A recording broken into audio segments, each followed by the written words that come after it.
വെറുതെ അദ്ദേഹത്തിനെ അപമാനിക്കാൻ വേണ്ടി CPM BJP-ക്കാർ നടത്തുന്ന ഒരു ശ്രമമാണ് അതിൻ്റെ പിറകിൽ.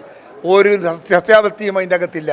അതിനകത്തൊക്കെ തീർത്തും നിരപരാധിയാണ്. ഞാനതൊക്കെ അന്വേഷിച്ചു. ഞാൻ അന്വേഷിച്ചത് രണ്ട് ചീത്ത പറയാൻ വേണ്ടിയാണ്. പക്ഷേ അതെല്ലാം മറുപടിയെല്ലാം കേട്ടപ്പോൾ എനിക്ക് തോന്നി ഐ വാസ് റോങ് എന്ന് തോന്നി. ഞാൻ അവനെ വിളിച്ചു, ഇന്നലെ സംസാരിച്ചു.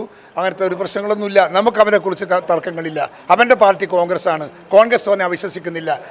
ആര് പറഞ്ഞാലും നമുക്കത് പ്രശ്നമല്ല. എനിക്കൊരു വാക്കും ഒരു നാക്കും ഒരു പണിയുണ്ട്, ഒരു വിശ്വാസമുണ്ട്. ഞാൻ പറഞ്ഞില്ല. അദ്ദേഹത്തിന് എന്തെങ്കിലും കേസ് വന്നല്ലോ, ആ കേസിന്റെ അനന്തര ഫലങ്ങൾ നോക്കി നമുക്ക് ബാക്കി പറയാം.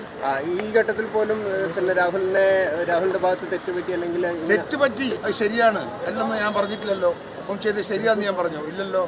ശരിയാണെന്നൊന്നും ഞാൻ പറഞ്ഞില്ല. അതുകൊണ്ടുകൊണ്ട് രാഷ്ട്രീയ ജീവിതം അവസാനിപ്പിക്കേണ്ടെന്ന് മാത്രമേ ഞാൻ പറഞ്ഞിട്ടുള്ളൂ. ഇതിനേക്കാളൊക്കെ എത്രയോ ആളുകൾ ഇതുപോലെ നമ്മുടെ കേരള രാഷ്ട്രീയത്തിൽ ഉണ്ടായിട്ടുണ്ട്. അതൊക്കെ അങ്ങനത്തെ ഒരു സംസ്ഥാനത്ത് രാഹുലിൻ്റെ തെറ്റ് ചെയ്തത് തെറ്റാണ്, മഹാതെറ്റാണ്. അതിൽ തർക്കമൊന്നുമില്ല. ഫോൺ വിളിച്ച് ഞാൻ പറയേണ്ടതുപോലെ ചൂടായി പറഞ്ഞിട്ടുണ്ട്. അത് രാഹുലിനോടുള്ള വ്യക്തിപരമായ താല്പര്യമല്ല. പക്ഷെ ഒരു രാഷ്ട്രീയ പ്രവർത്തകനെ ഹനിക്കുന്നതിന് മുമ്പ് അതിൻ്റെ മുൻ എന്ന് ആലോചിക്കുന്നത് നല്ലത്.